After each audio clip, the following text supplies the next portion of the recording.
All right, so I'm gonna try something a little different. Okay, I've got a lot of friends that are making things, albums, artwork, galleries, projects, exhibitions, whatever. I want to take a moment and surprise them and see where we go from there. Today, I'm gonna call my friend Carlos Aguirre, and he's got an album dropping this week, and I've had a chance to preview it, and I freaking love it. I want to call him and get a hot take on what he thinks is exciting about it, about outside of the obvious. All right, so let's try it. It's an experiment, and it may fall flat on his face, but we'll give it a shot. He doesn't know I'm doing this.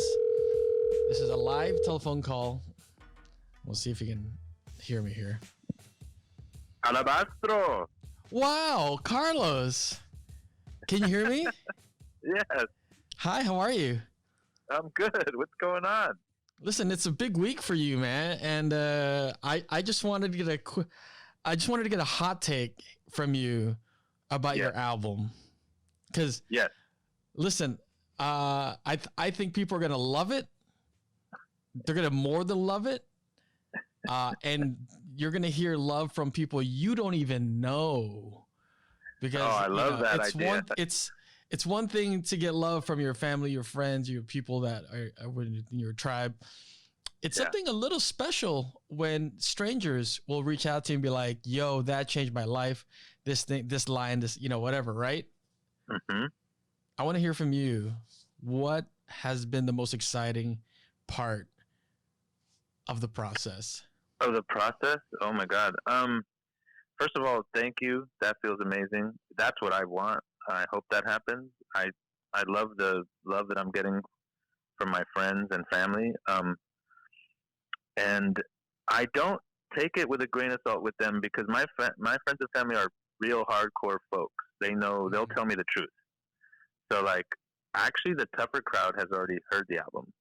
Ooh. It's my close friends and family, because they're going to keep it real with me. So I'm really excited that they're actually messaging me saying, I heard the album, I like it. That to me is powerful. The most amazing part of the process has been the end here. Putting it, like, making the music throughout this past 6 years has been like fun, and was always sort of about the song that I was working on. It was all about trying to make the best song possible. But the process of mixing and mastering and doing the crowdfunding, like to get me to the finish line, that to me has been like the most surprising, fun, and like the best part of it is just having all the support of people that support my art, saying, we want this to happen, so we're going to help you make it happen, is like a huge, I think that's the best part of this entire process. But then getting into the mixing and the mastering, where I was like able to, you have this thing you work on for 6 years, and then you hand it over to somebody else who curates it and makes it sound the way you want it to. It's really emotional when someone takes something that you've done and hands it back to you with expertise and skill. And even though you're paying for that service, you still feel like something special, because it's art, That finesse. You know what I mean? Like, when you pay for a service for, like, say, cleaning your house, okay, maybe there's an art to it, but for you, it's more just a service. You want to get it done. But when it's art, like, you really know that you can't look at this clinically. You have to feel the music in order to mix it. You have to, like, feel the verses in order to understand when to drop out the beat and when to do this or that for mixing. So that's where I feel like I was like, oh wow, this person respects my art, not just because I'm paying them. They're doing stuff with it that makes it sound like, no, it's good enough. It's you did the work as the mix. This is the mixer's voice. You did the good work. I'm just making it sound good by doing these other little things. So it made me feel like I handed over something to him that was worth his time and effort, even though I was paying him, because he's such a pro as a mixer. I love that, man. I mean, that speaks to the power of collaboration. Of course. Like, letting go of something that, I mean, it's really hard to let go of something that you have your hands in for so long. 6 years of doing these different, of obsessing over these. I've had this album mixed, by the way, by 3 different people. Like that, different at different times, different people were mixing different songs from this album, and so I think it's been through the ringer. In terms, I mean, just the fact that I was able to like still have these files even from older songs and older sessions, and the fact that I had help to curate those files before I even sent them to the mixer. This was a group effort.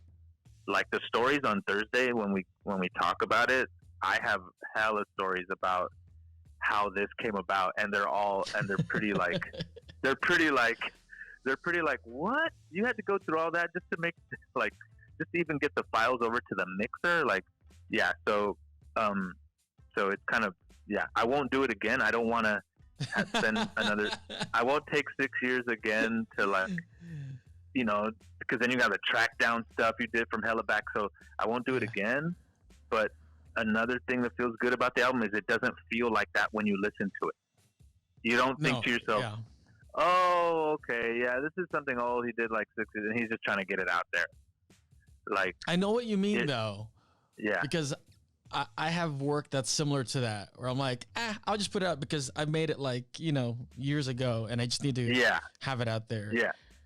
Yeah. So what you're saying is it feels fresh, relevant, current. Yeah. Nice. Yes. Yes. Which is a big deal in rap, like to say that, you know, because usually you're a year late every time you put out a song because the lingo has changed, you know, the social environment has changed, the, you know, economics has changed, the government, the policies, well, that's why political we make art, right? It speaks for the time. Yeah, exactly. To respond to it. So that's why it's weird to like respond to stuff late. But here's the thing, and here's what feels good about the album, is it doesn't feel like dated in any way. It feels like just good music. Not like, oh, this is a 1990s beat. Right. Or, oh, this is a year, you know, this is a trap beat. It really sticks in this era only. It feels like the music is somewhat soulful 70s samples mixed with hard boom bap drums, mixed with like modernized mixing elements. So it really makes it feel like a proper mishmash that I hope, according to the masterer who was mastering the album, said this album will stand the test of time. That's what I hope. I love that, man. Well, I've taken up a bit of your time, and I didn't say exactly why, but I did want to share part of why I called you. One is, of course, you're my homie, and I think the work speaks for itself. And I'm looking forward to hearing and seeing your reaction, because you're very vocal and expressive about when you're receiving feedback. I'm excited to see all of that kind of like percolate this week. But this is part of I know it's already Sunday, but part of my Friday, TGI Friday Flex, is when I give people an opportunity to kind of like boast, brag, shout out the work that they're doing in a way that's unashamed, coming from a place of authenticity. And I just want to amplify that. So that being said, you're the first person I've called with that in mind. And I'm recording this actually. Oh, wow. So do I have your permission to share this conversation? Yes, of course. 1000%. Yeah, you're the man. Question. If you were to say, if I were to ask you, which I am, what's one song on the album you would just like to tease out there? Because I'm going to play it right now, just a snippet of it. Okay. Is there one? Let's see. I would say it would be Get There Faster.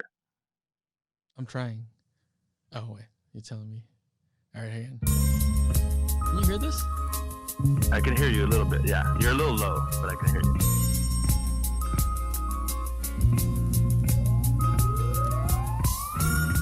All right, Carlos, tell people where they can find your album and how to get a hold of you.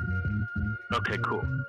So you can find my album at EmceeInfinite.com. So starting tomorrow, it will be released for free as a free album download in WAV form, so the best quality. Tomorrow on my website. That's EmceeInfinite.com. So that's EmceeInfinite.com, and that's where you can find me for everything. That's my social media handle, EmceeInfinite, on all the social medias. And yeah, just bump this album, share this album. I this is for the people. So as many people can get their ears on it. That's all. Cool, man. I love you, dude. I love you too, bro. Thank you so much, man. You're the man. Got it. Hey, I love That's you. right. Take care. Kreenpananas in the building. Hey. All right, peace. See you, buddy. Peace. Ain't no radical. I just add a scope. Calligraphy picking apart the catacombs. Texas-sized braggadocious. Rest my eyes in acadocious. Texture life laughing emojis. I'm not trying.